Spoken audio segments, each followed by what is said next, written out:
সুন্দরের সংজ্ঞা আমরা দেই একরকম, আল্লাহ তাআলার কাছে আরেক রকম। সুন্দর আমরা কি সুন্দর বলি? যেটা দেখলে আমাদের নয়ন জুড়িয়ে যায়, অন্তর তৃপ্ত হয়, এটাকে আমরা সুন্দর বলি। মনে করেন একটা ভেতরে যা থাকে থাক, উপরে সুন্দর রং করা, কালার করা, চাকচিক্যময়, এইটাকে দেখলে আমরা সুন্দর বলি, ঠিক কিনা বলেন? কিন্তু আল্লাহ তাআলার সংজ্ঞায় সুন্দর চোখে দেখতে ভালো লাগলেই সুন্দর, বিষয়টা এমন নয়। মূলত সুন্দর কোনটা? আমরা চোখের দেখার উপরে সৌন্দর্যের সংজ্ঞা নির্ধারণ করি, কিন্তু আল্লাহ তাআলার কাছে সুন্দর কোনটা আল্লাহর নবী জানায় দেন, ইন্নাল্লাহা লা ইয়ানজুরু ইলা সুওয়ারিকুম ওয়ালাকিন ইয়ানজুরু ইলা কুলুবিকুম ওয়া নিয়্যাতিকুম। আল্লাহর নবী বলেন, নিশ্চয়ই আল্লাহ তাআলা কারো সূরত দেখেন না। আল্লাহ তাআলা দেখেন না কে কত সুন্দর, কে কোন বংশের, কে কোন গোত্রের, কার শিক্ষাগত যোগ্যতা কত, কার সার্টিফিকেট কত বড়, আল্লাহ তাআলা এইটা দেখেন না। বরং আল্লাহ তাআলা কি দেখেন? ওয়ালাকিন ইয়ানজুরু ইলা কুলুবিকুম ওয়া নিয়্যাতিকুম। বরং আল্লাহ তাআলা দেখেন কার অন্তরটা কেমন, কার নিয়তটা কেমন। কুল্লু নাফসিন যায়িকাতুল মাউত ওয়া ইন্নামা তুওয়াফাউনা উজুরাকুম ইয়াওমাল কিয়ামাহ ফামান যুহযিহা আনিন নারি ওয়া উদখিলাল জান্নাতা ফাকাদ ফাজ। আল্লাহ রাব্বুল আলামিন বলেন, প্রতিটি প্রাণকে মৃত্যুর স্বাদ আস্বাদন করতেই হবে, মানুষকে প্রতিটি প্রাণকে মরতেই হবে। এরপরে আল্লাহ তাআলা মৃত্যুর কোন কারণ, কেন এই মৃত্যু, আল্লাহ তাআলা অনেকগুলো উত্তর, এর মধ্যে সবচাইতে জামে মানে যে উত্তর, আল্লাহ তাআলা সেই উত্তরটা দিয়ে বলেন, ওয়া ইন্নামা তুওয়াফাউনা উজুরাকুম ইয়াওমাল কিয়ামাহ। কিয়ামতের দিন প্রতিটি মানুষকে তার দুনিয়ার আমলের আলোকে পরিপূর্ণ প্রতিদান তাদেরকে দেওয়া হবে।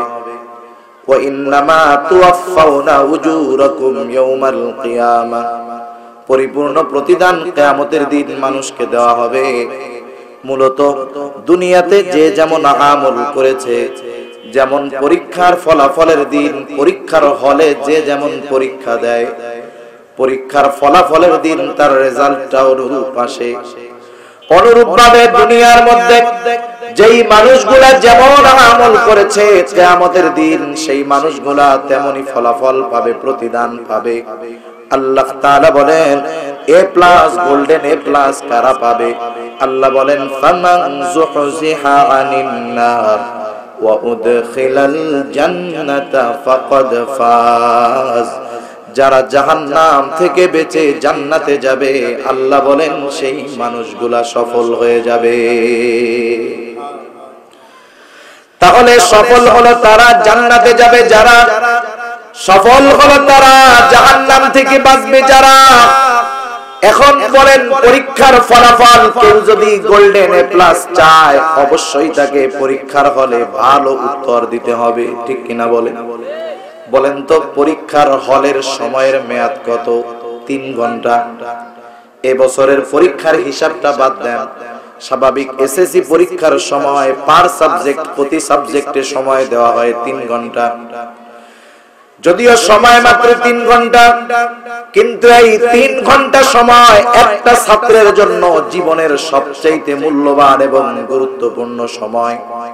যেই ছেলেটা এই 3 ঘন্টা সময়কে কাজে লাগাতে পারবে, সবগুলা প্রশ্নের যথাযথ উত্তর দিতে পারবে, সে তার নামের সাথে গোল্ডেন এ প্লাস পেয়ে যাবে। আর যেই ছেলেটা এই 3 ঘন্টা সময়ের অপব্যয় করবে, অপব্যবহার করবে, হেলায় খেলায় কাটায় দিবে, ওই ছেলেটা ফেইলের মালা গলায় নিয়ে সে ঘুরতে থাকবে। তাহলে ছাত্র জীবনের সফলতা বিফলতা নির্ধারিত হয়ে যায় এই 3 ঘন্টার মধ্যে। মাত্র 3 ঘন্টা সময় কত গুরুত্বপূর্ণ সময়, অনুরূপ ভাবে এই দুনিয়ার হায়াত এটা হলো আমাদের জন্য পরীক্ষার হল, পরীক্ষার জায়গা। পরীক্ষার হলের প্রতিটা সেকেন্ড, প্রতিটা মুহূর্ত যেমন গুরুত্বপূর্ণ, এই দুনিয়ার প্রতিটা সময়, প্রতিটা সেকেন্ড, প্রতিটা মুহূর্ত তার চাইতে বেশি গুরুত্বপূর্ণ। আমাদের শেষ ঠিকানা কোথায় বলেন তো? হ্যাঁ, কোথায়? কবর শেষ ঠিকানা না, শেষ ঠিকানা কোথায়? আল্লাহ কবুল করুন। সবার শেষ ঠিকানা জান্নাত না। সবাই আশা করে শেষ ঠিকানা যেন জান্নাত হয়, কিন্তু সবার শেষ ঠিকানা জান্নাত হবে নাকি? আল্লাহ আমরা যারা আছি সকল মুমিনকে আল্লাহ তাআলা শেষ ঠিকানা হিসাবে জান্নাত নসিব করুক, সবাই বলি আমিন। জান্নাত হলো আমাদের শেষ মঞ্জিল, লাস্ট স্টেশন, শেষ স্টেশন। প্রত্যেকটা মুমিন জান্নাত পর্যন্ত পৌঁছানোর আগে অনেকগুলা ধাপ, অনেকগুলা স্টেশন অতিক্রম করতে হয়। যেমন এখন আমরা যেই স্টেশনে আছি, যেই মঞ্জিলে আছি, এই মঞ্জিলের নাম হলো দুনিয়া। দুনিয়ায় আসার আগে আমরা যেই জায়গায় ছিলাম সেই জায়গাটার নাম হলো আলমে আরওয়াহ, রূহের জগৎ। রাসূল আকরাম সাল্লাল্লাহু আলাইহি ওয়াসাল্লাম বলেন, আল্লাহ তাআলা হযরত আদম আলাইহিস সালাতু ওয়াস সালামকে বানিয়েছেন মাটি থেকে, আর আমাদের সবাইকে আল্লাহ তাআলা বানিয়েছেন আদম থেকে। সব রূহ আল্লাহ একত্রে সৃষ্টি করেছেন। আদম আলাইহিস সালামের পৃষ্ঠদেশ, ওখান থেকে দুনিয়াতে যত মানুষ এসেছে, আছে, আসবে, সব রূহ আল্লাহ একত্রে বানাইছেন। সুবহানাল্লাহ। রূহের বয়স সবার সমান। এরপর আল্লাহ রাব্বুল আলামিন আমাদেরকে রূহের জগতে রাখছেন। আমরা সবাই রূহের জগতে ছিলাম। বলেন তো, রূহের জগতে আমরা কত বছর ছিলাম? এর কোনো হিসাব আমাদের জানা আছে নাকি? লক্ষ লক্ষ বছর হয়তো রূহের জগতে আমরা ছিলাম। রূহের জগৎ থেকে আল্লাহ রাব্বুল আলামিন মা বাবার মাধ্যমে আমাদেরকে দুনিয়াতে পাঠাইলেন। যখন আমি মায়ের পেটের মধ্যে একটা গোশতপিণ্ড তৈরি হয়ে গেলাম, আল্লাহ তাআলার আদেশে দুইজন ফেরেশতা আমার ওই গোশতপিণ্ডের ভিতরে রূহ, প্রাণকে ফুঁকে দিল। আল্লাহ তাআলার আদেশে এইবার ওই গোশতপিণ্ডটা প্রাণ ফিরে পেল, নড়াচড়া শুরু হয়ে গেল। মায়ের পেটের মধ্যে নড়াচড়া শুরু হলো। ওই দিনটাই হলো মূলত আমাদের দুনিয়ার জিন্দেগি, ওই দিনটাই হলো দুনিয়ার হায়াতের শুরুর দিন। রাত পর্যন্ত আমরা মৃত ছিলাম। কি ছিলাম? মৃত ছিলাম। এজন্য আল্লাহ তাআলা বলছেন যে আমি মৃত্যু এবং জীবনকে মানুষের পরীক্ষার জন্য সৃষ্টি করেছি। আমরা আগে ছিলাম মৃত, দুনিয়াতে প্রথম মৃত ছিলাম, এরপরে কিন্তু জীবিত হয়েছি। কথা বুঝেন? সব তো পোলাপান, বুঝবে না বুঝবে আল্লাহই জানে। এই জায়গা তো বুড়া গুড়া বোঝার লোকের দরকার ছিল। তাফসীর মাহফিল না, গানের মাহফিল না। যাই হোক, প্রথম আমরা যখন মায়ের গর্ভে ছিলাম তখন আমরা প্রথমে কি ছিলাম বলেন তো? জবাব দিতে হবে। কি ছিলাম? এই বক্সের আওয়াজ দুইটা কমান। বক্স আওয়াজ মিষ্টি না, কেড়কেড়া। বক্সের আওয়াজ হবে সুন্দর, বক্সের আওয়াজ কেড়কেড়া হয়। ঘুরায় দেন আর ওই দিক বক্স কমায় দেন।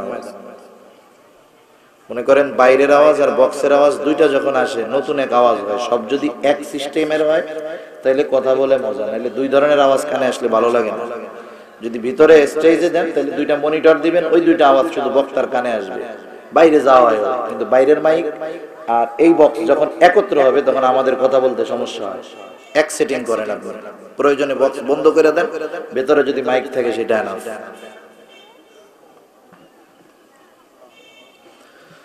তাহলে আমরা প্রথম মৃত ছিলাম, ঠিক না? ফেরেশতা আল্লাহ তাআলার আদেশে রূহ ফুঁকে দিল। এবার মায়ের পেটের মধ্যে আমি আপনি প্রাণ পেয়ে গেলাম।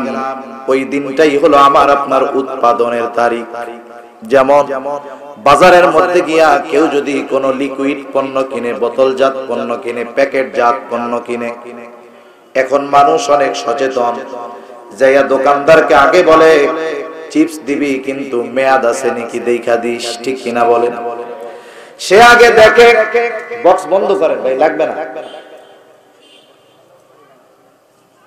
সে আগে দেখে বক্সের গায়ে মেয়াদ কতদিন লেখা আছে, প্যাকেটের গায়ে মেয়াদ কতদিন লেখা আছে, যদি এক্সপায়ার ডেট না থাকে সে সেই পণ্যটা কিনে না।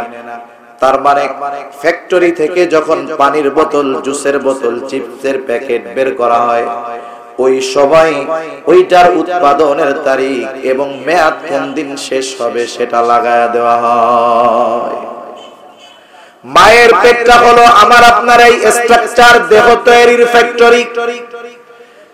আল্লাহ রাব্বুল আলামিন মায়ের পেটে থাকতেই আমার আপনার মেয়াদের সাথে সাথে একটা এক্সপায়ার ডেট লাগায় দিয়েছে, মেয়াদ লাগায় দিয়েছে। ওই মেয়াদ যেই দিন শেষ হবে সেই দিন আমার দুনিয়ার হায়াতটা শেষ হয়ে যাবে। আল্লাহ রাব্বুল আলামিন কারো হায়াত দেন, মায়ের পেট থেকে বের হওয়ার সাথে সাথে সে দুনিয়া থেকে বিদায় নিয়ে চলে যায়। কেউ বা 10 বছর, কেউ বা 20 বছর, কেউ 50, 60, 70, 80, 100 বছর বাঁচে, এমন লোকের সংখ্যা অনেক কম, ঠিক কিনা বলেন? নির্দিষ্ট সময় প্রত্যেকেরই আছে, কিন্তু সময়টা কখন দুনিয়ার কেউ জানে না, দুনিয়ার কেউ জানে না আমার আপনার নির্ধারিত সময়টা কখন। নির্দিষ্ট সময় যখন চলে আসে আল্লাহ তাআলার আদেশে ফেরেশতা মালাকুল মউত আমার আপনার প্রাণ হরণ করার জন্য চলে আসে। এত নিপুণ ভাবে, এত সূক্ষ্ম ভাবে নির্দিষ্ট সময়ে সে আমার আপনার রূহ কবজ করে। রূহ কবজের ব্যাপারে সে এক মুহূর্ত আগেও করে না, রূহ কবজ করতে তার এক মুহূর্ত বিলম্ব হয় না। আল্লাহ রাব্বুল আলামিন বলেন, ফাইদা জাআ আজালুহুম লা ইস্তাখিরুনা সাআতান ওয়া লা ইস্তাকদিমুন। একেবারে এক মুহূর্ত বিলম্ব হয় না, এক মুহূর্ত পূর্বেও মালাকুল মউত আমাদের প্রাণ হরণ করে না। মৃত্যু হলো, মৃত্যু হলে স্বাভাবিক সব এলাকায় কি করে? মৃত্যু যখন হয়ে যায় প্রত্যেকটা এলাকার মাইকের মধ্যে ঘোষণা হয়, অমুক এলাকার অমুক আজ বিকাল 5 ঘটিকার সময় ইন্তেকাল করিয়াছে। এটাই তো বলে নাকি? ইন্তেকাল শব্দটা হলো আরবি শব্দ। ইন্তেকাল শব্দের অর্থ হলো স্থানান্তরিত হওয়া। তার মানে উনি একটা জায়গায় ছিলেন, উনি আরেকটা জায়গায় গিয়েছেন। মৃত্যু মানেই যে সব কিছু শেষ হয়ে গেল তা নয়। মৃত্যু মানে এমন দিনের সূচনা যেটা অনন্তকালের পথে আমাদেরকে নিয়ে যায়। সুবহানাল্লাহ। ইন্তেকাল হলো আমার আপনার নতুন আর একটা জগৎ, নতুন আর একটা মঞ্জিল শুরু হলো। রূহের জগৎ ছিল প্রথম মঞ্জিল, দুনিয়ার জগৎ হলো দ্বিতীয় মঞ্জিল, তৃতীয় মঞ্জিল হলো কবর জগৎ। মূলত ওটাকে বলা হয় আলমে বরজখ। আলমে বরজখ এটা লোকচক্ষুর অন্তরালের একটা জগৎ। ওই জগৎটা মানুষের চোখের অন্তরালে, ওই জগৎটার অবস্থা মানুষ দেখতে পারে না, কিন্তু দেখা যায় না বিধায় অবিশ্বাস করারও কোনো সুযোগ নাই। অনেক কিছু দেখা যায় না কিন্তু অবিশ্বাস করা যাবে? ফেরেশতা দেখা যায়, কিন্তু কেউ যদি ফেরেশতা অস্বীকার করে ঈমান থাকবে? ঈমান থাকবে না। জিন দেখা যায় না, কেউ যদি জিন অস্বীকার করে বলেন তো ঈমান থাকবে নাকি? জিন দেখা যায় না, অবিশ্বাস করলে ঈমান থাকবে না। কারণ আল্লাহ তাআলা কোরআনুল কারীমের মধ্যে জিন নামে একটা সূরা নাযিল করেছে। জিনকে অস্বীকার করলে কোরআনকে অস্বীকার করা হয়ে যাবে। তা যাই হোক, আলমে বরজখটা হলো এইরকম। দুনিয়ার জগতে যে যেমন আমল করেছে, আলমে বরজখের সময়টা তার তেমনই কাটবে। কেউ যদি দুনিয়াতে ভালো আমল করে তাহলে ওই আলমে বরজখে তার সময়টা ভালো কাটবে। ওটা একটা ওয়েটিং রুমের মধ্যে। একটা ছেলে পরীক্ষা দেওয়ার পরে ওর পরীক্ষা যদি ভালো খারাপ হয়, যে ওর ফেল করাও কঠিন, তাইলে রেজাল্ট দেওয়ার আগ পর্যন্ত যেই 3 মাস সময় ওর কি মনের মধ্যে খুশি থাকে? ও তো চিন্তায় থাকে, আল্লাহ গো কি হইব যদি ফেল যায়, সবকিছু সারা, কাম সারা। কিন্তু যে রেজাল্ট পরীক্ষা ভালো দিয়েছে, একবারে ভেজাল কুজাল নাই, সব অ্যানসার দিছে, ওর মনের মধ্যে একটা প্রফুল্ল ভাব থাকে যে আমি গোল্ডেন এ প্লাস পাবো। কবর জগৎটা, আলমে বরজখটা, এটা হলো ওয়েটিং রুমের মতো। যেই লোকটা দুনিয়ার মধ্যে নেক আমল ভালো করেছে তার কবর জগৎ সুন্দর, যে বদ আমল করেছে তার কবর জগৎটা হবে কষ্টের। আলমে বরজখ এটারও একটা শেষ আছে। দুনিয়ার সব মানুষ ইন্তেকাল করবে, মারা যাবে। সব মানুষের মৃত্যুর কত পরে কিয়ামত শুরু হবে, এর আসল হিসাব আল্লাহ তাআলাই ভালো জানে। কিন্তু কিয়ামত, মূল কিয়ামত শুরু হবে সিংহায় ফুৎকার দেওয়ার মাধ্যমে। দুইটা সিংহায় ফুৎকার দিবে ইসরাফিল আলাইহিস সালাম। আল্লাহ তাআলা কোরআনুল কারীমের মধ্যে বর্ণনা করেন, আল্লাহ তাআলা বলেন وَنُفِخَ فِي الصُّورِ فَصَعِقَ مَنْ فِي السَّمَاوَاتِ وَمَنْ فِي الْأَرْضِ ثُمَّ نُفِخَ فِيهِ أُخْرَى فَإِذَا هُمْ قِيَامٌ يَنْظُرُونَ। ওই বক্সটা আরো ঘুরায় দেন, এটা পুরো ঘুরায় দেন, পুরো ঘুরায় দেন। আমার দিক বক্স লাগবে না, মাইকের বাইরের আওয়াজ যেটা আসতেছে ওইটা আমার না, ঘুরায় দেন। বন্ধ আছে। আল্লাহ রাব্বুল আলামিন বলেন অনুফিখা ফিস সূর, আল্লাহ তাআলা বলেন সিংহায় ফুৎকার দেওয়া হবে। প্রথম ফুৎকার দিলে কি হবে? আল্লাহ বলেন ফাসাইকা মান ফিস সামাওয়াতি ওয়া মান ফিল আরদ, আসমান জমিনের সব কিছু চূর্ণ বিচূর্ণ হয়ে যাবে, তছনছ হয়ে যাবে। এরপরে প্রথম সিংহায় ফুৎকার দেওয়ার পরে দ্বিতীয় সিংহায় ফুৎকারের ব্যবধান কতদিন আল্লাহ ভালো জানে। কোরআনুল কারীমের মধ্যে আল্লাহ তাআলা আরো এক জায়গায় বলেন সব কিছু ধ্বংস হয়ে যাবে, নিঃশেষ হয়ে যাবে, শুধুমাত্র আল্লাহ তাআলার অস্তিত্বই বাকি থাকবে। আল্লাহ তাআলা বলেন কুল্লু মান আলাইহা ফানিন ওয়া ইয়াবকা ওয়াজহু রাব্বিকা যুল জালালি ওয়াল ইকরাম। সব নিঃশেষ হয়ে যাবে, আল্লাহর অস্তিত্বই বাকি থাকবে। দ্বিতীয় সিংহায় ফুৎকার হবে। আল্লাহ তাআলা বলেন সুম্মা নুফিখা ফীহি উখরা ফাইযা হুম কিয়ামুন ইয়ানদুরুন। আল্লাহ তাআলা বলেন দ্বিতীয় সিংহায় ফুৎকার যখন দেওয়া হবে প্রত্যেকের জায়গা থেকে দাঁড়ায়া যাবে এবং সবাই ডানে বামে তাকায়া দেখতে থাকবে। সূরা ইয়াসিনের মধ্যে আল্লাহ তাআলা বলেন ওয়ানুফিখা ফিস সূরি ফাইযা হুম মিনাল আজদাসি ইলা রাব্বিহিম ইয়ানসিলুন। আল্লাহ তাআলা বলেন সিংহায় ফুৎকার দেওয়া হবে, এটা হলো দ্বিতীয় ফুৎকার। দ্বিতীয় ফুৎকার দেওয়ার সাথে সাথে এইবার যেই মানুষগুলা কবরস্থ ছিল, যাকে যেখানে দাফন করা হয়েছিল, মৃত্যুর পরে যাকে কবরে দেওয়া হয়েছে, যাকে আগুনে পোড়ায় দেওয়া হয়েছে, যাকে সমুদ্রে ভাসায় দেওয়া হয়েছে, যাকে কেটে টুকরা টুকরা করে পশুকে দিয়ে খাওয়ায় ফেলা হয়েছে, গহীন অরণ্যের মধ্যে গুম করে যার লাশটাকে অনির্দিষ্ট একটা জায়গার মধ্যে পুঁতে রাখা হয়েছে, সবাই সেই দিন প্রত্যেকের অবস্থান স্থল থেকে জায়গায় দাঁড়ায় যাবে। আল্লাহ তাআলা বলেন শুধু দাঁড়ায় যাবে তা নয়, ইলা রাব্বিহিম ইয়ানসিলুন, প্রত্যেকে তার রবের দিকে ছুটতে থাকবে, কিয়ামতের দিকে ছুটতে থাকবে। আল্লাহ তাআলা একত্রিত করবেন মানুষকে, ইয়াউমুল হাসর, ওইটা একত্রিত করার দিন, জমা করার দিন, সবাইকে এক জায়গায় জমা করা হবে। সেই দিনটা এত বিভীষিকাময় হবে যে যার কবরে আযাব হইতেছিল সে তার কবরের আযাবের কথা ভুলে যাবে। সুবহানাল্লাহ। যার কবরে আযাব ছিল সে কবরের আযাবের কথা পর্যন্ত ভুলে যাবে। রাসূল আকরাম সাল্লাল্লাহু আলাইহি ওয়াসাল্লাম বলেন কিয়ামতের দিন প্রত্যেকটা মানুষ বিবস্ত্র অবস্থায় উঠবে। আয়েশা সিদ্দিকা রাদিয়াল্লাহু তাআলা আনহা বলেন ইয়া রাসূলুল্লাহ, এটা তো বড় লজ্জার ব্যাপার, মানুষ কি মানুষের দিকে তাকাবে না, একজন কি অপরজনকে দেখতে পারবে না?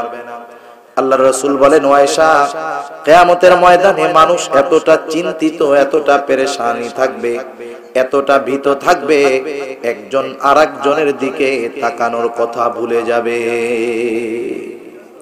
কঠিন অবস্থা। যার কবরে আযাব ছিল সে ভুলে যাবে, সে মনে করবে আমি কবরে তো আরামেই ছিলাম।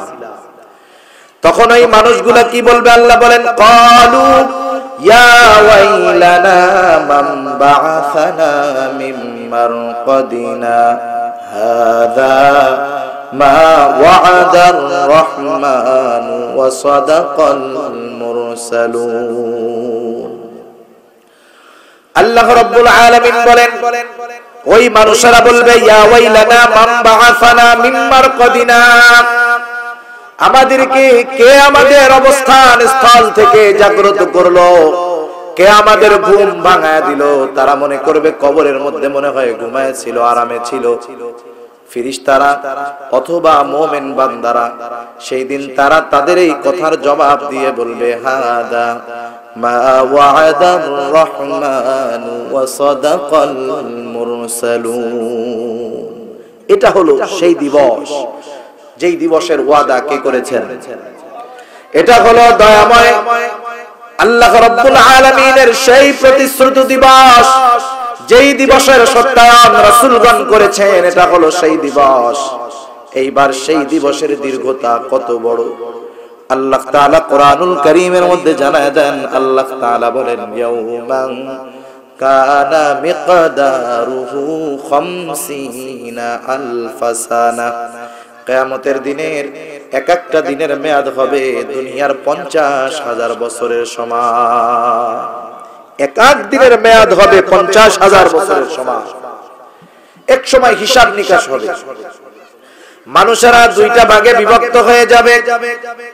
আল্লাহ তাআলা বলেন, ফারিকুম ফিল জান্নাতি ওয়া ফারিকুম ফিস সাঈর, একটা দল হবে জান্নাতি আর একটা দল হবে জাহান্নামী।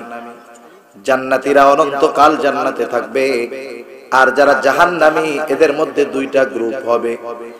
একটা গ্রুপ যারা বেঈমান, তারা অনন্তকাল জাহান্নামে থাকবে, আর একটা গ্রুপ হবে যারা বেঈমান নয়, ঈমান ছিল কিন্তু দুনিয়ার মধ্যে বদআমল করেছে, নাফরমানি করেছে, পাপাচারে লিপ্ত ছিল, কিন্তু কোনো মতে ঈমান নিয়ে মরতে পারছে। ওই মানুষগুলা তাদের কৃত পাপের শাস্তি ভোগ করার পর ঈমানের কারণে একটা সময় তারাও জান্নাতে যাবে। এইবার যারা জান্নাতি অনন্তকাল জান্নাতি, যারা জাহান্নামী তারা অনন্তকাল জাহান্নামী। এটা হলো মানুষের লাস্ট স্টেপ, লাস্ট স্টেশন। জাহান্নামে যে যাবে অনন্তকাল জাহান্নামে, জান্নাতে যে যাবে অনন্তকাল জান্নাতে। বলেন তো এই যে ধাপগুলা আমরা অতিক্রম করলাম, রূহের জগতে ছিলাম, এরপরে দুনিয়ার জগতে আসলাম, আলমে বরজখে যাব, কিয়ামতের ময়দান, ওইটা শেষ করার পরে আশা করি আমরা জান্নাতে যাব। এই যে সময়গুলা, বলেন তো সবচাইতে কম সময় আমাদের অবস্থান কোন জায়গায় হবে? কোন জায়গায়? কথা বুঝেন নাই মনে হয়? কথা বুঝতে পারছেন? একটা মানুষ সবচাইতে কম সময় অবস্থান করে কোথায়? হ্যাঁ, আরো জোরে বলেন না, কোথায়? আপনারা বুঝতেছেন না মনে হয়, কষ্ট হইতেছে আপনাদের। প্রধান অতিথি আসছেন, আমি শেষ করে দেই, হুজুর এসে আলোচনা করুক, বুঝবেন, উনি তো আপনাদের পরিচিত মানুষ। আপনারা যদি বুঝেনি তাহলে কথা কন না কেন? আপনাদের বিভাগ কোনটা? কুমিল্লা হইছে নি এখনো? এখন কোথায় আছেন? চট্টগ্রামে আছেন। কিন্তু আপনাদের অ্যাক্টিভিটিস চট্টগ্রাম বিভাগের মানুষের মতো না, আপনাদের দেশে ময়মনসিংহ বিভাগের লোকের মতো লাগতেছে। তিন মাথা এক জায়গা দিয়ে ওয়াজ শুনে কিছু আও হয় না, নাও হয় না। আপনারা যদি এরকম করেন তাহলে তো কথা বোঝানো সমস্যা। আমার কথা কি বুঝতে সমস্যা হইতেছে, নাকি আমার সুরের অভাব আছে? সুরের অভাব আছে এটা আমি জানি, বোঝানোর অভাব আছে এটাও জানি। তারপরেও বোঝার তো কথা, এর চাইতে সহজে সাবলীল ভাষায় বলার যোগ্যতা আল্লাহ আমার দেয় নাই। যদি আমার ত্রুটি থাকে আমি আগের থেকে মাপ চেয়ে নিতেছি আপনাদের কাছে। তাহলে মানুষ সবচাইতে কম সময় অবস্থান করে কোথায়? দুনিয়ার। আমার একটা প্রশ্নের জবাব আপনারা দিতে পারবেন না যদি কান খাড়া না করে ওয়াজ শুনেন। যদি দিলের কান ঠিক না থাকে একটা প্রশ্নের জবাবও দিতে পারবেন না। আর আমি যে প্রশ্ন জিজ্ঞাসা করব ওইটা আপনারা বোঝানোর পরে জিজ্ঞাসা করব। সেজন্য ওয়াজ শুধু শুনতে হয় না, ওয়াজ বুঝার নিয়তে শুনতে হয়। এই দুইটা যদি ঠিক থাকে না আর যদি নিয়ত থাকে আমলের, আল্লাহ আমল করা সহজ করে দেয়। কথা বুঝেন নাই? প্রত্যেকটা জিনিসের কম্বিনেশন আছে। লাইট জ্বলতেছে, দুইটা তার লাগবে, একটা দিলে কাজ হবে? একটা যদি কারেন্ট ডাইরেক্ট পাওয়ার হাউস থেকে নিয়ে জ্বালায় দেন, লাইট জ্বলবে? লাইন লাগবে, চামড়ার কানও লাগবে, দিলের কানও সজাগ থাকা লাগবে। আল্লাহ বুঝবার তৌফিক দান করুন। তাহলে সবচাইতে কম সময় অবস্থান কোথায় আমরা করি? দুনিয়া। যেমন পরীক্ষার হলে সময় কম, সময়ের দাম বেশি, অনুরূপ ভাবে পরীক্ষার হল এই দুনিয়া, এটা সবচাইতে কম সময়, কিন্তু এই সময়ের দাম সবচাইতে বেশি। পরীক্ষার হলে কি করলে মানুষ গোল্ডেন এ প্লাস পাবে, এটা মোটামুটি পড়ালেখার মাধ্যমে জানতে পারে। অনুরূপ ভাবে দুনিয়া নামক পরীক্ষার হলে মানুষ মোমেন কোন আমল করলে সফলতার মালা পরিধান করতে পারবে, গোল্ডেন এ প্লাস পেতে পারবে। এই ফর্মুলা, এই সাজেশন আল্লাহ তাআলা আমাদেরকে কোরআনুল কারীমের মধ্যে জানায়া দিয়েছে। এখন যদি আমরা সফল মুমিন হতে চাই, আল্লাহ তাআলা সূরা আলে ইমরানের 200 নম্বর আয়াতে বলেন, ইয়া আইয়ুহাল্লাযীনা আমানুসবিরু ওয়াসাবিরু ওয়ারাবিতু ওয়াত্তাকুল্লাহ। আল্লাহ তাআলা এক নম্বরে ইমানদারদেরকে ডেকে বলেন, হে ইমানদারেরা, এক নম্বর গুণ আল্লাহ তাআলা বলেন ইসবিরু, তোমরা সবর করো। দুই নাম্বার আল্লাহ তাআলা বলেন ওয়াসাবিরু, সবরের উপরে তোমরা অটল থাকো। তিন নাম্বার গুণ আল্লাহ তাআলা বলেন ওয়ারাবিতু, বান্দা জিহাদের জন্য সর্বদা তৈয়ার থাকো। চার নাম্বার গুণ আল্লাহ তাআলা বলেন ওয়াত্তাকুল্লাহ, বান্দা আল্লাহ তাআলাকে ভয় করো। কোরআন হলো এমন একটা কিতাব, কেউ যদি কোরআন পড়ার সময় তার মনের মধ্যে 1 কোটি প্রশ্ন উদিত হয়, ওই 1 কোটি প্রশ্নের জবাব আল্লাহ তাআলা ওই কোরআনের মধ্যেই দিয়ে দিয়েছে। এখন যদি আমরা প্রশ্ন করি, আয় আল্লাহ, আমরা তো মুমিন, কেন এই 4টা গুণ অর্জন করব? আল্লাহ তাআলা কেমন জানি আমাদেরকে বলেন, ও আমার গোলাম, এই 4টা গুণ যদি তুমি মুমিন অর্জন করো তাহলে কি হবে, কেন অর্জন করবা? আল্লাহ তাআলা বলেন, বান্দা লাআল্লাকুম তুফলিহুন, তুমি যেন সফল হতে পারো, সফলতার মালা জানি গলায় পরিধান করতে পারো, এই জন্য তুমি এই 4টা গুণ অর্জন করবা। আমরা সবাই সফল হতে চাই না? কারা চায়? হাত উঁচা করি তো, নারায়ে তাকবীর, আরো জোরে নারায়ে তাকবীর, মাশাআল্লাহ। হাত নামা। এক নাম্বার গুণের কথা আল্লাহ তাআলা বললেন ইসবিরু, বান্দা তুমি সবর করো, সবর। আমরা তো মনে করি দুনিয়ার মধ্যে সবর শুধু মনে হয় বিপদ আপদ মুসিবত অভাব অনটনের মধ্যে সবর হয়, কিন্তু তাফসীরের মধ্যে মুফাসসিরিনে কেরাম জানায়া দেন, তারা সবরকে 3টি শাখায় বিভক্ত করেছেন। কয়টি শাখায়? জোরে বলেন, কয়টি শাখায়? এক নাম্বার সবর হলো সবরুন আলা তাআত, আনুগত্যের মধ্যে সবর তথা ইবাদতের মধ্যে সবর। 2 নম্বর সবরের প্রকার হলো সবরুন আনিল মাআসি, গুনাহ থেকে বাঁচার মধ্যে সবর। 3 নম্বর সবর সবরুন আলাল মাসায়েব, বিপদ আপদ মুসিবতের মধ্যে সবর। তাহলে সবরের প্রকার হলো কয়টা? আরো জোরে। নির্বাচন গেছে না আছে? সামনে গেছে গা? আছে। তাহলে তো মিছিল টিছিল লাগবে, মাঝে গলা ধার দেন। সবরের প্রথম প্রকার হলো সবরুন আলা তাআত, এই সবরুন আলাল ইবাদাহ, ইবাদতের মধ্যে সবর। তার মানে প্রতিটা ইবাদতের মধ্যে সবর আছে। এখন ইবাদতের মধ্যে সবর কিভাবে হবে? ভালো মতো দিলের কান লাগায় কথাগুলো একটু শুনবেন, দিলের কান লাগায় কথাগুলো শুনবেন। সবরুন আলা তাআত, এই সবরুন আলাল ইবাদাহ, ইবাদতের মধ্যে সবর কিভাবে হবে? 1 নাম্বার বিষয় হলো ইবাদতের মধ্যে যদি সবর আনতে হয়, সেই ইবাদতটাকে সুন্দর ইবাদতে পরিণত করতে হবে। কেমন ইবাদত? জোরে বলেন, কেমন ইবাদত? সুন্দর ইবাদত। সুন্দরের সংজ্ঞা আমরা দেই একরকম, আল্লাহ তাআলার কাছে আরেক রকম। সুন্দর আমরা কি সুন্দর বলি? যেটা দেখলে আমাদের নয়ন জুড়িয়ে যায়, অন্তর তৃপ্ত হয়, এটাকে আমরা সুন্দর বলি। মনে করেন একটা ভেতরে যা থাকে তা উপরে সুন্দর রং করা, কালার করা, চাকচিক্যময়, এইটাকে দেখলে আমরা সুন্দর বলি, ঠিক কিনা বলেন? তাহলে আমাদের সংজ্ঞায় সুন্দর হলো যেটা দেখলে চোখ মজা পায়, অন্তর মজা পায়। আমি তো বলেই দিছি, আমি বুঝতেছি যে আপনারা পিস পিস করতেছেন বলার জন্য, আমি সেই জন্য থামাইয়া বলছি যে প্রধান অতিথি চলে আসছে, আপনারা তো বুঝেন নাই। আপনাদের এলান না দিয়ে আমি দেয়াই দিছি, এটা বুঝতে হবে। তাহলে আবার বলার তো দরকার নেই। আলোচনার মধ্যে এরকম দিলে সমস্যা। মেহমান তো আসবেন ইনশাআল্লাহ, আর উনি চলে আসছেন, এটা আমি আলোচনার ফাঁকে বলেও দিয়েছি।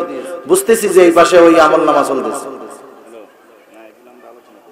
আর আপনারা একটু চুপ থাকলে ভালো হবে, পাশে থেকে কথা বলবেন না।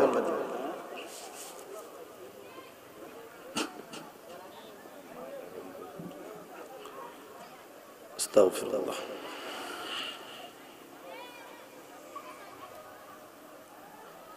তাহলে আল্লাহ তাআলা সুন্দর ইবাদত চান। কেমন ইবাদত চান? সুন্দর ইবাদত। আমাদের সংজ্ঞায় সুন্দর হলো যেটা দেখলে চোখ জুড়িয়ে যায়, সেটা হলো সুন্দর। কিন্তু আল্লাহ তাআলার সংজ্ঞায় সুন্দর চোখে দেখতে ভালো লাগলেই সুন্দর, বিষয়টা এমন নয়। মূলত সুন্দর কোনটা? আমরা চোখের দেখার উপরে সৌন্দর্যের সংজ্ঞা নির্ধারণ করি, কিন্তু আল্লাহ তাআলার কাছে সুন্দর কোনটা আল্লাহর নবী জানায় দেন, ইন্নাল্লাহা লা ইয়ানজুরু ইলা সুওয়ারিকুম ওয়ালাকিন ইয়ানজুরু ইলা কুলুবিকুম ওয়া নিয়্যাতিকুম। আল্লাহর নবী বলেন, নিশ্চয়ই আল্লাহ তাআলা কারো সূরত দেখেন না। আল্লাহ তাআলা দেখেন না কে কত সুন্দর, কে কোন বংশের, কে কোন গোত্রের, কার শিক্ষাগত যোগ্যতা কত, কার সার্টিফিকেট কত বড়, আল্লাহ তাআলা এইটা দেখেন না। বরং আল্লাহ তাআলা কি দেখেন? ওয়ালাকিন ইয়ানজুরু ইলা কুলুবিকুম ওয়া নিয়্যাতিকুম। বরং আল্লাহ তাআলা দেখেন কার অন্তরটা কেমন, কার নিয়তটা কেমন। বুঝে থাকলে বলেন, নিয়তের সম্পৃক্ততা চোখের সাথে না অন্তরের সাথে? তাহলে আল্লাহ তাআলার কাছে সৌন্দর্যের সংজ্ঞা নির্ধারিত হয় অন্তরের মাধ্যমে। এজন্য ইবাদত সুন্দর করার দরকার। আর আল্লাহ তাআলা সুন্দর ইবাদতই চান, অনেক ইবাদত চান, বিষয়টা এমন নয়। আল্লাহ তাআলা বলেন, আল্লাযী খালাকাল মাউতা ওয়াল হায়াতা লিয়াবলুয়াকুম আইয়ুকুম আহসানু আমালা। আল্লাহ তাআলা বলেন, তিনি আল্লাহ কে? আল্লাযী খালাকাল মাউত ওয়াল হায়া, যে মৃত্যু এবং জীবন সৃষ্টি করেছেন। কেন? বলেন লিয়াবলুয়াকুম, তোমাদের পরীক্ষা করার জন্য, অর্থাৎ আমাদের পরীক্ষার জন্য। কি পরীক্ষা আল্লাহ তাআলা করবেন? আল্লাহ বলেন, আইয়ুকুম আহসানু আমালা, পরীক্ষা হলো তোমাদের কার আমলটা কত সুন্দর। তাহলে আল্লাহ তাআলা সুন্দর আমল চান। আর আল্লাহ তাআলার সাথে, আল্লাহ তাআলার সংজ্ঞায় সৌন্দর্যটা অন্তরের সাথে নিহিত। এই জন্য ইবাদত যদি সুন্দর এবং সবরওয়ালা ইবাদত করতে হয়, আর একটা জিনিস বুঝতে হবে, যেটাই সুন্দর ইবাদত ওটাই হলো সবরওয়ালা ইবাদত। এখন আমার আপনার ইবাদত যদি সুন্দর ইবাদতে পরিগণিত করতে হয়, আমার আপনার ছোট বড় সব ইবাদতের মধ্যে দুইটা জিনিস লাগবে। কয়টা জিনিস? আরো অনেকগুলো আছে, দুইটা কম্পালসরি, এই দুইটা লাগবে। এক নম্বরে যেটা লাগবে সেটার নাম হলো ইখলাস তথা নিয়তের পরিশুদ্ধতা। নিয়তের সৌন্দর্যতা লাগবে। নিয়ত যার যত সুন্দর হবে, তার আমলটা তত সুন্দর হয়ে যাবে। এজন্য নবী আমার বলেন, আখলিস দীনাকা ইয়াকফিকাল আমালুল কলিল। তোমার ঈমান খাঁটি করো, অর্থাৎ তোমার ইখলাস পরিশুদ্ধ করো, তোমার নিয়ত পরিশুদ্ধ করো, অল্প আমল নাজাতের জন্য যথেষ্ট হবে। সুবহানাল্লাহ। তাহলে ইবাদত সুন্দর হওয়ার জন্য, সবরওয়ালা হওয়ার জন্য এক নম্বরে দরকার ইখলাস। যেই ইবাদতের মধ্যে ইখলাস নাই, সেই ইবাদত হলো জাল ইবাদত। জাল টাকা বহন করা যেমন অপরাধ, ইখলাসবিহীন আমল করাটাও তেমন অপরাধ।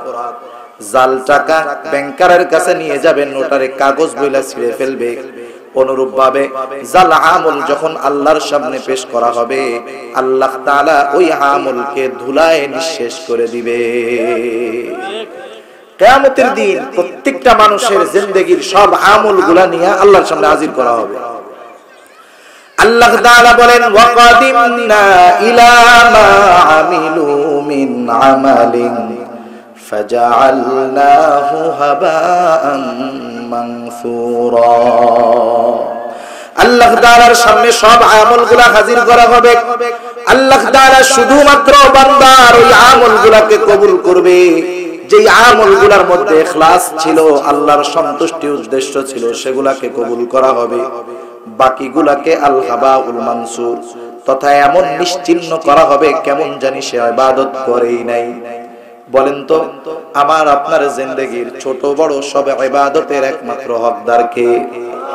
তাহলে আমরা যদি ইবাদতের মধ্যে ইখলাস আনতে না পারি, মানুষকে দেখানোর জন্য, মানুষের প্রশংসা পাওয়ার জন্য যদি ইবাদত করি, বলেন কার হক নষ্ট করা হবে? আল্লাহর হক নষ্ট করার অপরাধ হবে। জাল ইবাদত দ্বারা শাস্তির সম্মুখীন হতে হবে। এই জন্য ইবাদত যদি সুন্দর করতে হয়, এক নম্বরে দরকার হলো ইখলাস, নিয়তের সৌন্দর্য। দুই নম্বর যেটা দরকার সেটার নাম হলো সুন্নাত। আল্লাহর রাসূলের পদ্ধতি দরকার।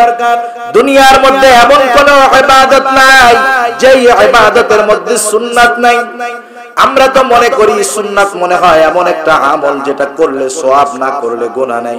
কিন্তু না, কিছু সুন্নাত আছে যেগুলা ফরজ, কিছু সুন্নাত আছে ওয়াজিব, কিছু সুন্নাত সেগুলা তো সাধারণ সুন্নাত, আর কিছু সুন্নাত এমন আছে দুনিয়ার মুবাহ কাজগুলোর সাথে যদি ওই সুন্নাতের ছোঁয়া লাগায় দেওয়া হয়, ওই দুনিয়ার সাধারণ কাজগুলাও ইবাদত বলে গণ্য হয়ে যায়। সুবহানাল্লাহ। যেমন আল্লাহ তাআলা নামাজের আদেশ করেছে। নামাজ হলো ইসলামের পাঁচটি ভিত্তির দ্বিতীয় ভিত্তি, সবচাইতে গুরুত্বপূর্ণ ইবাদত। কিয়ামতের দিন আল্লাহ তাআলা নামাজের হিসাব সর্বপ্রথম নিবে। নামাজকে মুমিন এবং কাফেরের মধ্যে পার্থক্যকারী হিসাবে বর্ণনা করা হয়েছে। নামাজ হলো ফরজ। কোরআনুল কারীমের মধ্যে আল্লাহ জানায় দিয়েছেন 82 জায়গায় নামাজ ফরজ। আল্লাহ ফরজ করেছেন, জানতে পেরেছি কোরআনে, ঠিক কিনা? কিন্তু নামাজ কিভাবে পড়বো সেটা কিন্তু আমরা কোরআন থেকে জানতে পারি নাই। সারা দুনিয়ার মুফাসসির যদি কিয়ামত পর্যন্ত প্রচেষ্টা করে, আল্লাহর নবীর জীবনী বাদ দিয়ে, সুন্নাহ বাদ দিয়ে, হাদিস বাদ দিয়ে, শুধুমাত্র কোরআন থেকে ফজরের 2 রাকাত ফরজ নামাজের পদ্ধতি বের করে পড়বে, কিয়ামত পর্যন্ত প্রচেষ্টা করবে, কিন্তু নবীর পদ্ধতি অনুসরণ না করা পর্যন্ত 1 রাকাত নামাজ সে পড়তে পারবে না। তাহলে নামাজ ফরজ করছে কে? জোরে বলেন। নামাজের পদ্ধতি জানায় দিয়েছেন রাসূলুল্লাহ। এজন্য আল্লাহর রাসূল বলেন, সাল্লু কামা রাআইতুমুনি উসাল্লি। নবীজি আবার বলেন, কেমন করে তোমরা নামাজ পড়বা, আমাকে যেভাবে নামাজ পড়তে দেখো সেইভাবে তোমরা নামাজ পড়বা। তার মানে নামাজ পদ্ধতিতে পড়ি, সেই পদ্ধতি হলো রাসূলের, এটাই হলো সুন্নাত। তাহলে কিছু সুন্নাত আছে ফরজ, সুন্নাত বিহীন কোন ইবাদত দুনিয়ার মধ্যে নাই। আবার কিছু সুন্নাত আছে ওয়াজিব। যেমন দাড়ি যার হইছে লম্বা, 1 মুষ্টি কমপক্ষে রাখতে হবে। দুনিয়ার ফুকাহায়ে কেরাম এই ব্যাপারে একমত। যারা রাখতে পারে নাই, আল্লাহ তাদের রাখার তৌফিক দিক। জোরে বলি আমিন। কিন্তু যারা রাখতেছি বুঝতে হবে, দাড়ি যখন লম্বা হইছে, যারটা হয় না তার হিসাব বাদ। কিন্তু যার দাড়ি 1 মুষ্টির অতিরিক্ত লম্বা হয়, এই লোকটার কমপক্ষে 1 মুষ্টি দাড়ি রাখতে হবে। এটা দুনিয়ার অধিকাংশ ফুকাহায়ে কেরাম এই ব্যাপারে একমত যে দাড়ি 1 মুষ্টির পরিমাণ রাখতে হবে, এটা ওয়াজিব। তাহলে এই সুন্নাতটা হলো ওয়াজিব। এরপরে স্বাভাবিক কিছু সুন্নাত আছে, আবার এরপরে এমন কিছু সুন্নাত আছে যেগুলা দুনিয়ার কাজের সাথে লাগাইলে দাম বেড়ে যায়।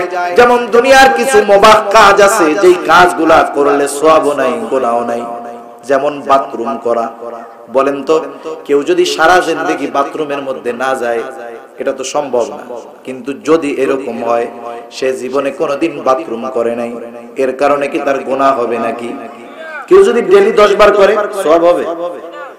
তাহলে সওয়াবও নাই, গুনাহও নাই। কিন্তু এই বাথরুম করার কাজটা সে যদি সুন্নাত তরিকায় করে, অনেকগুলো সুন্নাত আছে বাথরুমে যাওয়া। সকাল বেলায় আজানের আওয়াজ শুনে ঘুম থেকে উঠলো, প্রথমেই নিয়ত করলো আগে হাজতটা সারি, তারপরে ওযু করব। এই নিয়ত করে বাথরুমে যাওয়ার সময় মাথাটাকে ঢাকা নিল, টুপি দিয়ে ঢাকুক আর গামছা দিয়ে ঢাকুক, মাথা ঢাকাটা সুন্নাত। এরপরে বাথরুমে ঢোকার আগে দোয়া পড়বে, বাথরুমের মধ্যে ঢুইকা না, আগে দোয়া পড়বে। এরপরে বাম্বা দিয়া ঢুকবে, বাথরুমের মধ্যে যতটুকু কাপড় ওঠালে যথেষ্ট হয় ততটুকু উঠাবে। এরপরে ঢিলা কুলুক ব্যবহার করবে, পানি ব্যবহার করবে, ওযু করবে, বাহিরে থাকলে বাহিরে এসে ওযু করবে। অথবা এর আগে যদি বাথরুম থেকে সে বের হয়, বের হওয়ার সময় আগে বাম পা ডান পা দিয়ে বের হয়ে যাবে, বাহির হওয়ার পরে দোয়া পড়বে। এই যে আমলগুলা করলো, নিয়ত করছে সুন্নাত তরিকায় করব। এই যে বাথরুম করাটা এটা স্বাভাবিক দুনিয়ার একটা কাজ ছিল, কিন্তু সুন্নাত তরিকায় করার কারণে এই আমলটা এখন আর দুনিয়ার সাধারণ আমল নাই, এই আমলটা তার সওয়াবের কারণ হয়ে যায়। শুধু সুন্নাতের সোয়া লাগলে ইবাদত সুন্দর হয়। সেজন্য আমি আপনি যদি সবরওয়ালা আমল করতে চাই, কয়টা জিনিস দরকার জোরে বলেন? 1 নাম্বার দরকার ইখলাস, 2 নাম্বার দরকার সুন্নাত। এই দুইটা জিনিস যদি আমার জিন্দেগীর ছোট বড় সব আমলের মধ্যে হয়, এটা আল্লাহর কাছে সুন্দর আমল বলে গণ্য হয়ে যাবে। 2 নাম্বার হলো গুনার থেকে বাঁচা, এটাও এক প্রকারের সবর। গুনার থেকে বাঁচা এটাও সবরের একটা প্রকার, কিন্তু দিন যত যাচ্ছে গুনার থেকে বাঁচা সহজ না কঠিন? অপরাধের শাস্তির পাওয়ার, শাস্তির মেয়াদ, শাস্তির তীব্রতা যত বাড়ানো হোক না কেন অপরাধ কমে না। আগে ধর্ষণের সর্বোচ্চ শাস্তি ছিল যাবজ্জীবন, এখন ধর্ষণের সর্বোচ্চ শাস্তি হলো মৃত্যুদণ্ড। বলেন তো এই অপরাধের শাস্তির প্রখরতা বেড়েছে না কমেছে? অপরাধের শাস্তির প্রখরতা বেড়েছে, কিন্তু অপরাধ নির্মূল হয় নাই। দুনিয়ার মধ্যে দিন যায়, পুলিশ প্রশাসনের লোক বাড়ে না কমে? পুলিশ বাড়া এটা অপরাধ বাড়ার আলামত। নিরাপত্তা সেফটির বিষয় যত বাড়ে বুঝতে হবে অনিরাপত্তা তত বাড়তেছে। দিন যায় অপরাধ বাড়তেছে, অনিরাপত্তা বাড়তেছে, পাপ বাড়তেছে। কিন্তু দুনিয়ার আইন দিয়ে পাপকে নির্মূল করা সম্ভব নয়। কিন্তু একটা জিনিস খেয়াল করেন, যেই সময়টাকে আমরা আইয়ামে জাহেলিয়াতের সময় বলি, রাসূলুল্লাহ সাল্লাল্লাহু আলাইহি ওয়াসাল্লাম দুনিয়ায় আসার আগে ওই সময়টাকে আরবের মানুষের এতটা মূর্খতা, এতটা উগ্রতা ছিল যে ওটাকে জাহেলিয়াতের সময় বলা হয়। একটা মিসাল দিলে বুঝতে সহজ হবে কতটা জাহেলিয়াতি, কতটা অজ্ঞতা, কতটা হিংস্রতা ওই সময়ের মধ্যে ছিল। 2টা যুবক এক জায়গায় বসে তর্কাতর্কি করতেছে, সামনে দিয়ে একটা গর্ভবতী মেয়ে হেঁটে যায়। এই 2টা যুবক ওই গর্ভবতী মেয়েকে দেখে তর্কে লেগে গেছে। একটা ছেলে বলে এই মহিলার পেটের মধ্যে ছেলে আছে, আর একজন বলে এই মহিলার পেটের মধ্যে মেয়ে আছে। দুইজনের মধ্যে কি চলতেছে? তর্ক চলতেছে। আছে কোনটা? যে কোনো একটা তো আছে। এখন দুইজন সিদ্ধান্তে উপনীত হতে পারতেছে না, কারোটা কেউ মানে না। এখন একজন বলে চল কি আছে, ওই মহিলার পেট ফাইড়া দেখবো ওই মহিলার পেটের মধ্যে কি আছে। শুধুমাত্র নিজেরা একটা সিদ্ধান্তে উপনীত হওয়ার আশায় ওই জীবিত মহিলার পেটের সন্তানটাকে মহিলার পেট কেটে তারা বের করে তাদের তর্কের ব্যাপারে নিষ্পত্তি নিয়েছে। এত জঘন্য, এর চাইতে আরো জঘন্য অবস্থা ছিল তৎকালীন সময়ে। কিন্তু এই মানুষগুলা যখন রাসূলুল্লাহ সাল্লাল্লাহু আলাইহি ওয়াসাল্লামের হাতে ঈমান আনছে, এই মানুষগুলোর পরিস্থিতি কেমন হয়ে গেছে? এরা হইছে আল্লাহর নবীর পরে সর্বোত্তম মানুষ, ঠিক কিনা বলেন? এই মানুষগুলার চরিত্র কেমন হয়ে গেছে? রাসূল আকরাম সাল্লাল্লাহু আলাইহি ওয়াসাল্লামের হাতে ঈমান আনছে এই মানুষগুলা, যাদের হাতে দিনের বেলায় ভাইয়ের সাথে বোন নিরাপদ ছিল না, স্বামীর সাথে স্ত্রী নিরাপদ ছিল না, বাবার সাথে কন্যা নিরাপদ ছিল না, ভাইয়ের সাথে বোন নিরাপদ ছিল না। ভাইয়ের হাত থেকে বোনকে কেড়ে নিয়ে তারা নিয়ে অপহরণ করে নিয়ে যাইত। কিন্তু এই মানুষগুলা ঈমান আনার পরে তাদের আখলাক কেমন হয়ে গেল, সুদূর ইয়েমেনের রাজধানী সানাআ থেকে হাজারামাউত পর্যন্ত এই বিশাল বালুময় পথে গভীর রাতে একাকী একটা রমণীয় যদি হেঁটে যাইতো, ওই মানুষগুলাই ঈমানের কারণে, নবীর সংস্পর্শতায় আসার কারণে রাতের আধারে একটা মানুষ, একটা সুন্দরী যুবতী এতটা নিরাপদ ছিল, একটা যুবক ছিল না ওই যুবতীর পথ রোধ করে দাঁড়িয়ে যাবে। সুবহানাল্লাহ। ওদের সাথে কি পুলিশ থাকতো নাকি বেশি? সিসি ক্যামেরা কিছুই ছিল না, কিন্তু কোন কারণে তাদের এই পরিবর্তন? তাহলে বোঝা গেল এমন কিছু চিন্তাধারা তাদের মনের মধ্যে ছিল যা তাদের চরিত্রকে দিনের বেলায় যেমন বানায়ছে, রাতের আধারেও তাদের চরিত্র তেমনই হয়ে গেছে। ঠিক কিনা বলেন?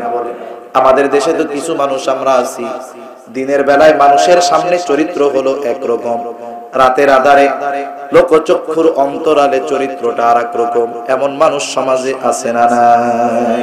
অধিকাংশই আমাদের এই অবস্থা। সেজন্য দুনিয়ার আইন দিয়ে, প্রশাসন দিয়ে, সিসি ক্যামেরা দিয়ে অপরাধ নির্মূল করা যাবে না, পাপ থেকে বাঁচানো যাবে না, বাঁচা যাবে না। কেমন করে বাঁচা যাবে সেই ফর্মুলা, সেই খবর আমাদেরকে কোরআনুল কারীম জানায় দিয়েছে। বলেন সুবহানাল্লাহ।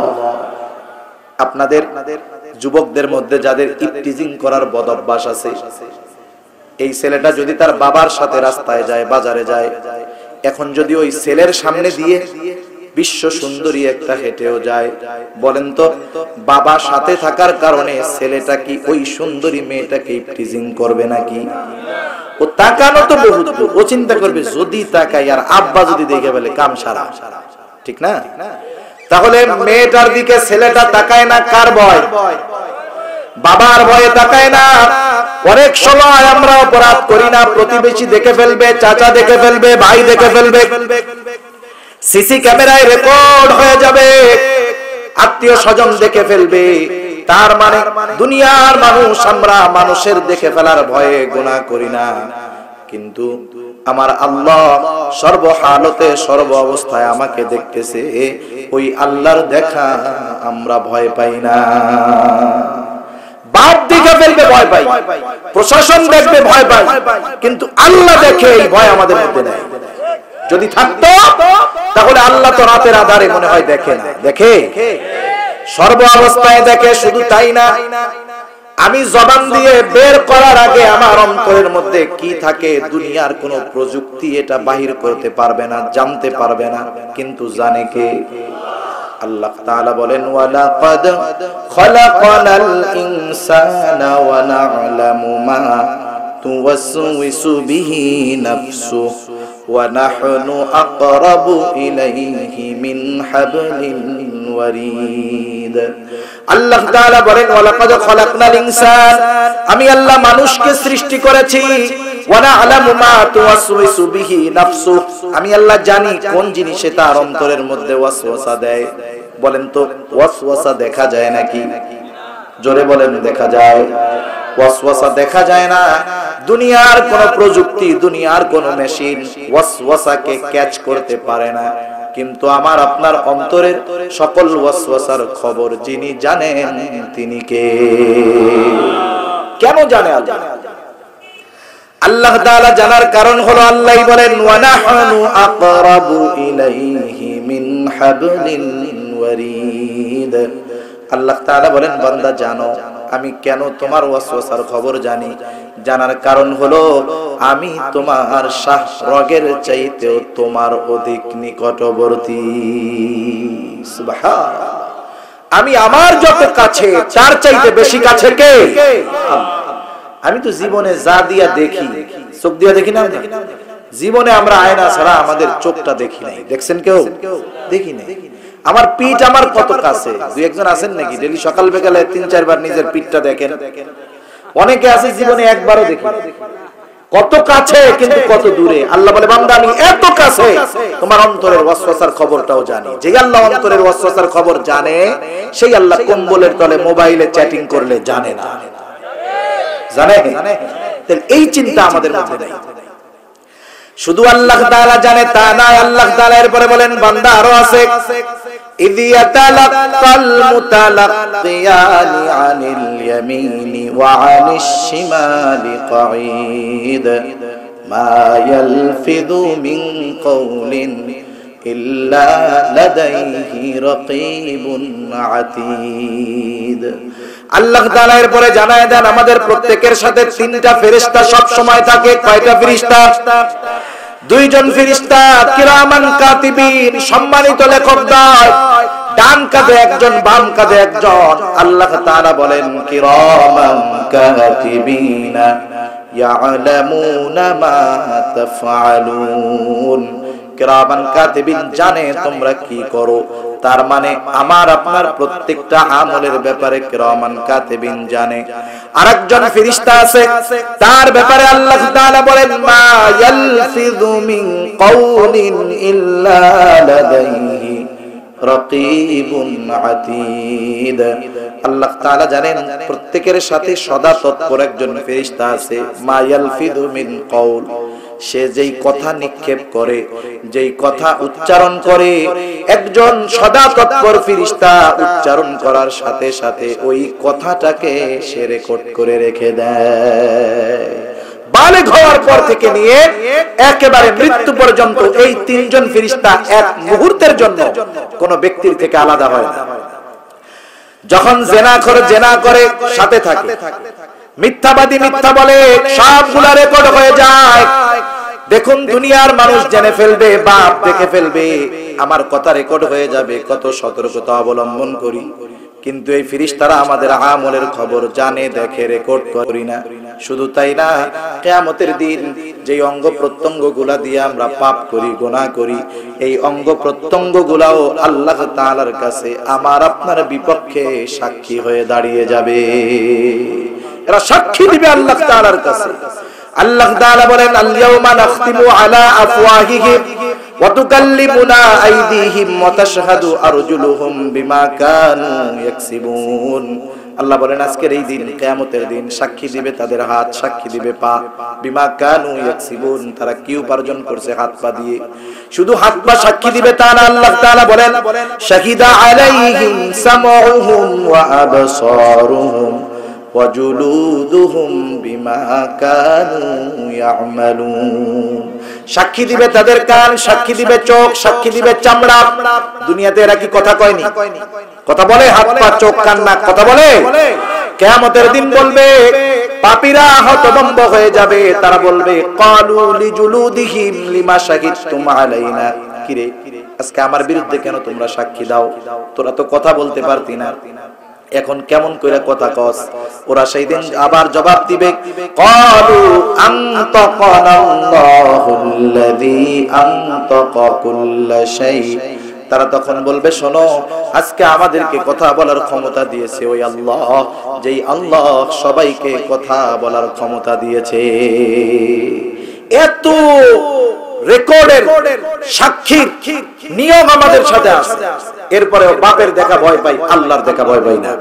যতদিন আমার এই চিন্তা না আসবে আমি গুনাহ করতে যাব, তখন এক নম্বরে চিন্তা হবে দেখতেছে কে, লিখতেছে কিরামান কাতিবিন। যা বলবো রেকর্ড করতেছে আরেক ফেরেশতা, আর এই হাত পা অঙ্গ প্রত্যঙ্গ আমার প্রত্যেকটা পাপের সাক্ষী হয়ে যাচ্ছে। কিয়ামতের দিন ওরা আমার প্রত্যেকটা পাপের কথা আল্লাহকে বলে দিবে, জমিন সাক্ষ্য দিবে পাপের। এই চিন্তা যতক্ষণ প্রত্যেকটা মুমিনের অন্তরের মধ্যে না আসবে, দুনিয়ার আইন করে, প্রশাসন বাড়িয়ে, সিসি ক্যামেরা বাড়িয়ে পাপ থেকে মানুষকে দূর করা যাবে না। ঠিক কিনা বলে? সেজন্য গুনার মধ্যে যদি সবর অর্জন করতে হয়, গুনার থেকে বেঁচে থাকার সবর অর্জন করতে হলে এই বিষয়গুলো আমাদের সামনে রাখতে হবে। 3 নম্বর বিষয় সবরুন আলাল মাসায়েব, বিপদ আপদ মুসিবতের মধ্যে সবর। দুনিয়ার জিন্দেগিতে বিপদ আপদ মুসিবত আসবে, এটা স্বাভাবিক ব্যাপার। ঠিক কিনা বলেন? কারণ আল্লাহ তাআলা বলেন বান্দা বিপদ আপদ মুসিবত দিয়ে তোমাদের পরীক্ষা নেওয়া হবে। আল্লাহ তাআলা বলেন ওয়ালা নাবলুওয়ান্নাকুম বিশাইইম মিনাল খাউফি ওয়াল জু'i ওয়া নাকসিম মিনাল আমওয়াল ওয়াল আনফুস ওয়াস সামারাত। আল্লাহ বলেন ওয়ালা নাবলুওয়ান্নাকুম বিশাইইম মিনাল খাউফ, আল্লাহ বলেন অবশ্যই অবশ্যই আমি তোমাদের পরীক্ষা নিব। পরীক্ষাগুলো কোন কোন মাধ্যমে হতে পারে? আল্লাহ তাআলা বলেন বিশাইইম মিনাল খাউফ, ভয়ের মাধ্যমে পরীক্ষা নিব। আল্লাহ তাআলা বলেন আল জু ক্ষুধা তথা অভাব দারিদ্রতার মাধ্যমে পরীক্ষা নিব, ওয়া নাকসিম মিনাল আমওয়াল মালের ক্ষতির মাধ্যমে আমি আল্লাহ পরীক্ষা নিব, ওয়াল আনফুস জীবনের ক্ষতি জানের ক্ষতির মাধ্যমে আমি আল্লাহ তোমাদের পরীক্ষা নিব, ওয়াস সামারাত ফসলের ক্ষতির মাধ্যমে পরীক্ষা নিব। তার মানে এই ধরনের বিপদ আপদ আসতে পারে, এই খবর জানায় দিল কে?